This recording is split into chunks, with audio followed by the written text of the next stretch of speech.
되시는 친정어머니와 함께 식당을 운영하고 있어요. 왜 옛말에 그런 말이 있죠? 사람은 죽을 때까지 배우면서 살아가야 한다고요. 제 어머니는 참 현명하신 분입니다. 그런 어머니에게 지금까지 참 많은 것들을 배웠죠. 그런데 최근에 제게 너무나도 충격적이고 받아들이기 힘든 일이 일어났고, 그때 또 한 번 어머니께 도움을 받았어요. 그 과정에서 또 어머니께 많은 것을 보고 느끼며 좋은 영향을 받게 되었고, 일이 해결이 되었죠. 이번 기회에 이 이야기를 한번 해보려고 합니다. 제게는 올해 10살이 된 딸아이가 있습니다. 저는 29에 제 남편과 결혼을 했고, 그 다음 해에 제 딸아이를 품에 안아볼 수 있었죠. 남편과 저는 초등학교 시절부터 함께 알아온 동창이었습니다. 초등학교 시절에는 두루두루 친한 사이였지만, 그 나이에 아이들이 의례 그렇듯 중학교에 진학하게 되고 그러면서 여자인 친구들과 남자인 친구들이 따로 놀기 시작했죠. 그러다 대학교에 진학하고 모두 성인이 된 채로 다시 만나게 되었어요. 오랜만에 동창회 나가서 동창들 볼 생각에 들뜨기도 했는데, 막상 가보니 전부 잘 되었더라고요. 아이들이 성인이 되어 다시 모이니 참 신기하고 그 자리가 즐거웠어요. 너무 예뻐지고 잘생겨졌더라고요. 모두들이요. 그렇게 동창끼리 밥을 먹는 자리가 생겼고, 자연스럽게 2차로 술자리가 마련이 되었습니다. 그런데 저는 정말 술이 약해요. 게다가 아이 낳은 이후부터는 몸에서 아예 받질 않고 있고요. 그 시절엔 술을 아예 못 먹진 않았지만 못 먹은 거나 다름없긴 했었죠. 당시 밥을 먹으면서도 동창들이 반주를 시작해서 몇 잔 먹은 것이 전부였는데 눈앞이 뱅글뱅글 돌더라고요. 몇 잔에 취해버린 거죠. 그때 도와준 사람이 제 남편이었어요. 남편은 참 다정한 사람이었고 전 그런 남편의 모습에 반했죠. 우리는 자연스럽게 2차를 향하는 사람들의 무리에서 빠졌고 카페에 들어갔어요. 괜찮냐고 웃으면서 다정히 걱정을 해주고 제게 아이스 아메리카노를 주면서 술 좀 깨자고 하더라고요. 그때 제 나이가 대학을 막 졸업한 뒤였어요. 그때가 계기가 되어 저와 남편은 사귀기 시작했습니다.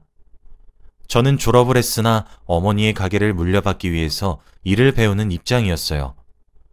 저는 대학을 진학하지 않으려고 했었는데 저희 어머니가 그래도 대졸은 되어야 한다는 입장이셨거든요. 남편은 군대에 갔다가 막 복학한 참이었죠. 아무래도 저는 사회생활을 시작하게 되었다 보니 남편보다는 좀 여유로웠습니다. 그렇게 남편의 뒷바라지를 시작했어요. 남편은 교대에 다니고 있었어요. 초등학교 선생님이 되기 위해서 임용고시를 쳐야 했죠. 그것마저 전부 뒷바라지를 했어요. 그래서였던 걸까요? 남편은 제게 참 잘해주었습니다.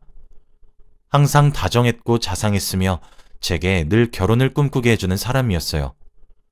내가 만일 아이를 낳는다면 저런 남자가 아이의 아버지였으면 하는 생각이 종종 들었죠. 그렇게 저의 5년간의 뒷바라지 끝에 남편은 임용고시에 붙었고 꿈에 그리던 선생님이 되었어요. 모든 사람들이 그렇듯 신입은 참 힘들잖아요. 그래서 그런지 남편도 선생님이 되고 난 이후 좀 바빠졌어요. 환영회다 연수다 뭐다 해서 술자리도 잦아졌고요. 이해했습니다. 그동안 공부하느라 얼마나 지쳤겠어요. 그런데 그때 아이가 덜컥 생겼더라고요. 지금 제 딸아이가요. 마냥 무섭고 슬프고 우울했고 정말 오만 가지 생각이 다 들었죠. 그때 제 나이가 29이었거든요. 어쩌지 하면서 누구에게 말도 하지 못하다가 결국 남편에게 털어놨습니다. 남편과 오랜만에 데이트를 위해 만나는 자리였는데 남편의 얼굴을 보자마자 눈물이 펑 터졌죠. 하긴 남편도 당황했겠죠.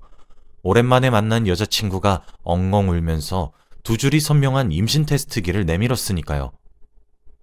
남편은 처음엔 아무 말 하지 못했지만 이내 걱정하지 말라며 제게 늘 그랬듯이 다정하게 위로를 건넸고 저를 진정시키며 달래기 시작했습니다. 그리고 그 주 주말에 저희 집에 양복을 입고 양손에 바리바리 싸들고 와서 결혼시켜달라고 허락을 구했죠. 제게 프로포즈를 하기도 했고요. 비록 사고를 쳐서 결혼을 하지만 남부럽지 않게 잘 살겠다고 믿어 의심치 않았습니다. 우린 그렇게 제가 배가 불러오기도 전에 서둘러서 결혼을 했고 그 다음 해에 딸아이를 만날 수 있었어요. 제가 예상했던 것처럼 남편은 아내에게 따뜻하고 딸에게는 자상한 사람이 되어 주었습니다. 안 그래도 아이들 중에서 여자아이들을 가장 좋아하는 남편이었어요.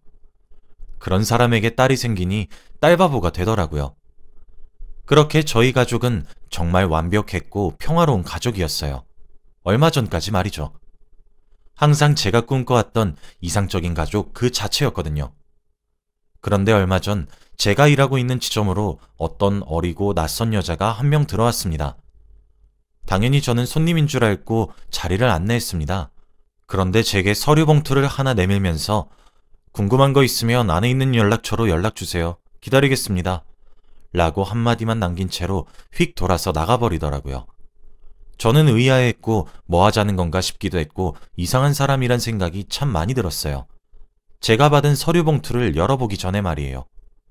의아함만 가득 품은 채로 서류 봉투를 열어본 저는 차라리 까무룩 기절이 하고 싶었습니다.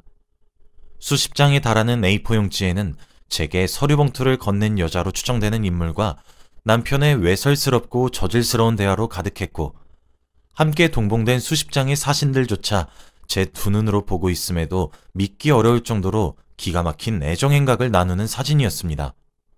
그리고 자그마한 USB가 하나 동봉되어 있더군요. 당연히 노트북에 꽂아서 다급하게 열어봤어요. 그 안에는 5개의 블랙박스 영상이 들어있었습니다. 이어폰을 귀에 꽂고 마음을 다스리려고 침착하려고 애를 쓰면서 덜덜 떨리는 손가락으로 동영상을 재생했습니다. 그 안에는 차마 끝까지 듣지 못할 소리들로만 가득했고 그 목소리의 인물 중 한 사람은 제가 10년 동안이나 알아온 제 남편의 목소리, 그것과 다를 바가 없었습니다. 소리만 들었는데도 기가 막혔어요. 그때 차마 영상 자체는 보지 못하고 있었거든요. 숨이 턱 막히면서 영상을 종료하기 위해 화면을 지켜본 순간 저는 아무런 말도 할 수 없었고 두 눈으로 직접 보고 있으면서도 믿겨지지가 않았습니다. 저는 너무 놀라 멈추지 못한 영상은 계속 재생이 되고 있었고 끝내 저는 두 눈을 질끈 감을 수밖에 없었습니다. 영상에서 흘러나오는 믿기 힘든 소리들과 대화 속 내용들은 그렇게 더러울 수가 없었으며 처자식이 딸려있는 유부남의 입에서 나올 수 없는, 아니 나와서는 안 되는 얘기들 뿐이었어요. 영상 속에 나온 차의 내부는 낯선 것을 보니 여자 쪽 자동차였던 것 같아요. 여자는 그 영상 속에서도 블랙박스 카메라 쪽을 힐끔거리며 웃고 있었습니다. 마치 저를 비웃는 듯이 말이에요. 여러분들은 직접 남편의 불륜 현장을 보거나 이런 이야기를 들으면 당장 찾아가서 모든 것을 엎어버리고 머리채를 잡고 난리를 칠 것이라고 확신하죠? 저도 그랬어요. 아침 드라마를 보면서 저런 것들 다리몽둥이를 분질러야 된다고 제일 먼저 외치곤 했었거든요. 그런데 안 되더라고요. 사람이 너무 믿었던 사람에게 배신을 당하면 두 눈으로 직접 보면서도 믿겨지지가 않아요. 아닐 것이라고, 아니어야만 한다고 되뇌이면서 말이에요. 저녁에 올 남편을 기다리고 말고를 떠나 미친 사람처럼 그 여자가 연락을 하라는 연락처에 전화를 걸었습니다. 그랬더니 기다렸다는 듯이 전화를 받아서는 저더러 빨리 연락 주셨네요. 저는 빨라봤자 내일이겠거니 했는데 하더군요. 저는 만나자고 얘기했습니다. 물어볼 것도 많으니 저희 집으로 와달라고 했어요. 마침 퇴근 시간을 보니 얼마 있지 않으면 남편이 퇴근하고 집에 올 시간이더군요. 여자 쪽에서는 흔쾌히 알겠다고 하더군요. 저는 다급히 아이를 저희 어머니께 맡아달라고 했습니다. 그리고 집으로 향했습니다. 제가 도착하고 얼마 지나지 않아 그 여자가 뻔뻔스럽게 초인종을 눌렀고 제 집 안으로 들어왔습니다. 주위를 한번 크게 둘러보더니 소파에 털썩 앉아 말씀하세요 하면서 자기 손톱을 매만졌죠. 몇 살이냐는 제 질문에 그 여자는 28이라고 했습니다. 저와 제 남편과 띠동갑의 나이가 차이가 나는 여자였던 것이죠. 처자식이 있는 사람이란 것을 알고 있었냐는 제 질문에 그 여자는 당연하다고 말을 하더군요. 그때였습니다. 비밀번호를 누르는 소리가 들리더니 누군가 들어오더군요. 남편인가 해서 뒤돌아봤는데 저희 어머니가 딸아이와 함께 왔더라고요. 제가 횡설수설하며 다급하게 연락을 한 뒤 대답조차 듣지 않고 전화를 끊으니 걱정이 되셔서 왔다고 했어요. 어머니의 얼굴을 보는데 눈물이 왈칵 쏟아졌어요. 그런데 그 눈물들이 쏙 들어갈 정도로 정말 충격적이었던 것은 뭔지 아세요? 제 딸아이가 엄마 다녀왔습니다. 어? 이모! 라고 외치며 그 여자에게 우다다 달려가 폭 안기더라고요. 그리고 바로 그 순간 현관문에서 비밀번호를 누르는 소리가 들리더니 여보 나왔어? 하는 말과 함께 남편이 집으로 돌아왔습니다. 남편은 저희 집에 누가 와 있는지를 새삼 깨닫고 사색이 되더군요. 남편은 사색이 되어 있지. 저는 눈에 눈물을 한가득 담고 있고 집에 있는 손녀는 낯선 여자한테 이모라고 외쳐 부르며 가서 안겨서 온갖 애교를 부리고 있지. 저희 어머니는 직감적으로 모든 상황을 파악하셨던 것 같네요. 어머니는 아가씨는 누구길래 여기 있어요? 라는 질문에 네, 저는 저 사람 여자친구입니다. 라고 대답하는 뻔뻔한 낯짝과 평온한 목소리가 아직도 잊혀지지가 않습니다.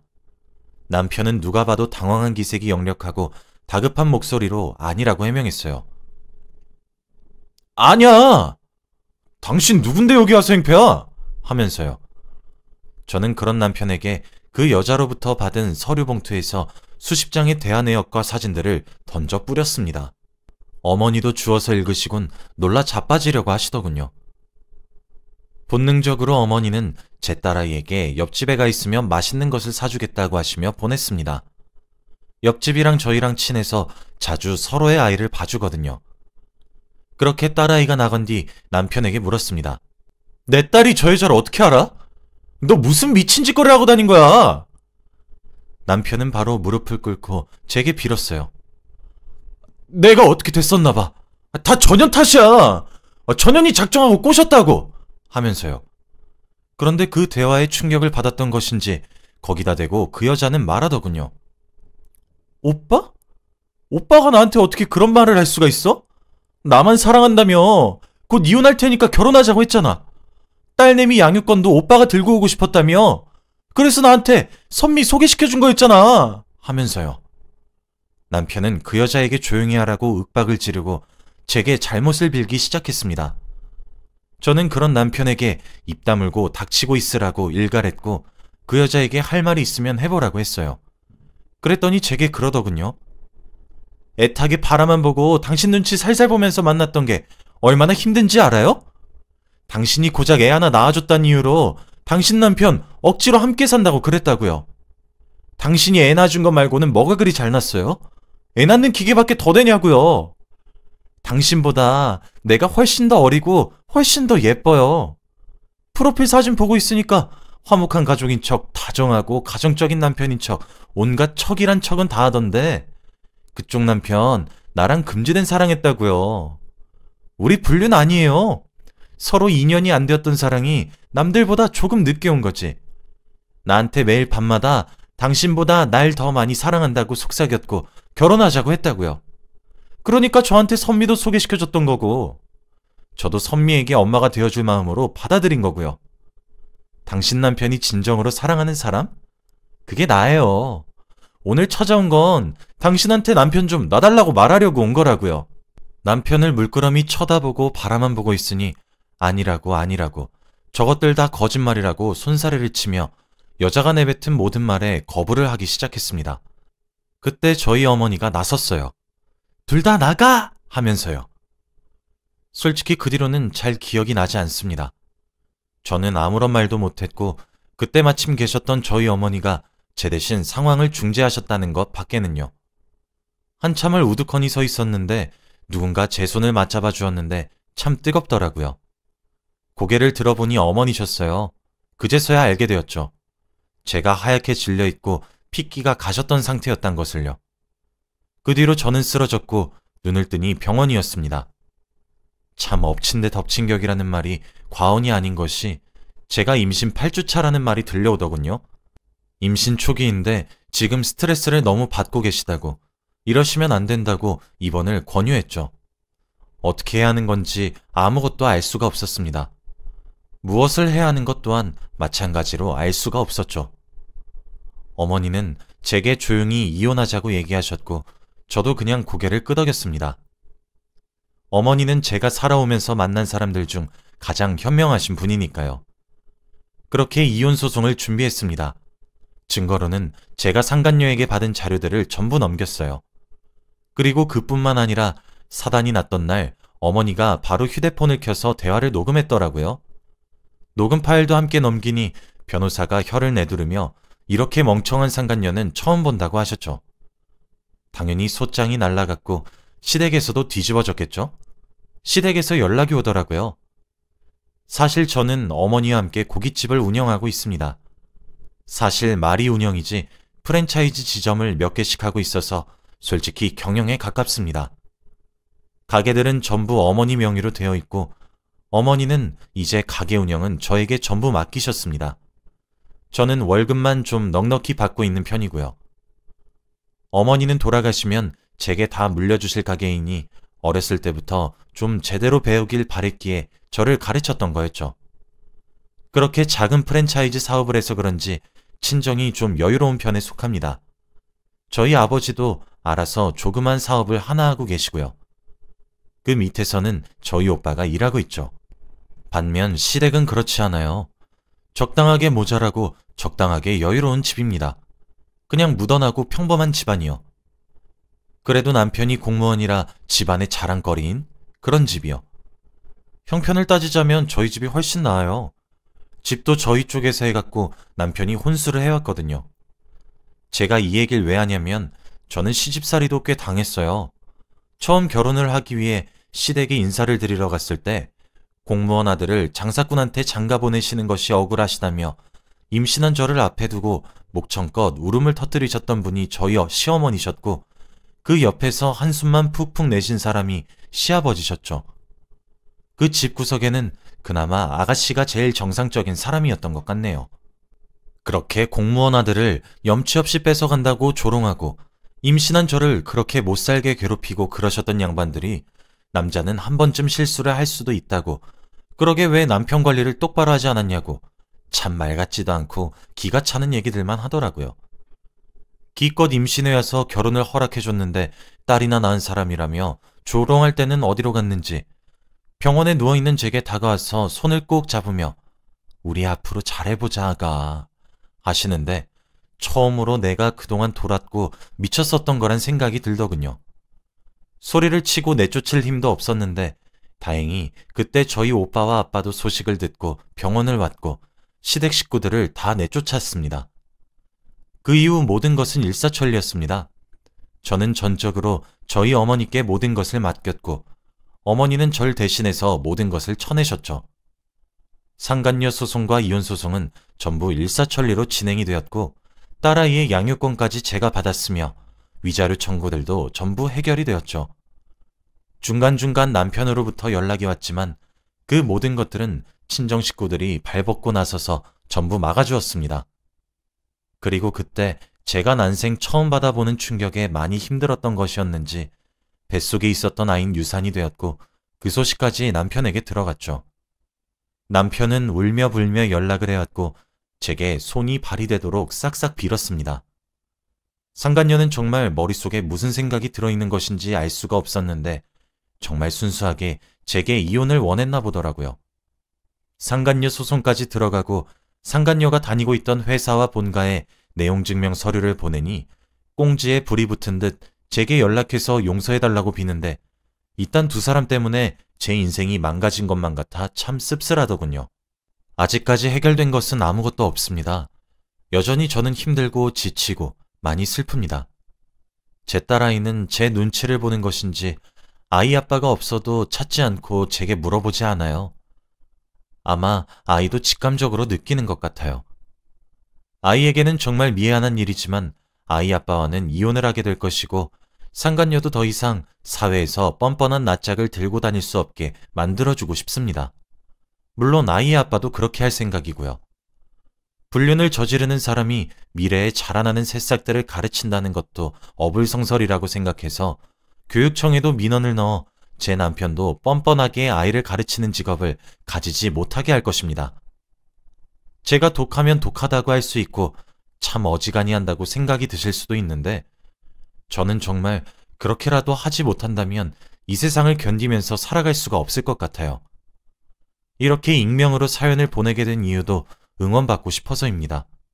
어디에 가서 이야기를 할 수도 없는 노릇이니까요.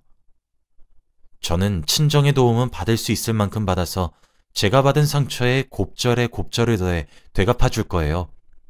그러니 여러분들도 얼굴도 이름도 모르는 저를 응원해 주셨으면 좋겠습니다. 지금까지 제 글을 읽어주셔서 감사합니다. 여러분들 가정은 부디 행복만 가득하시길 바랍니다.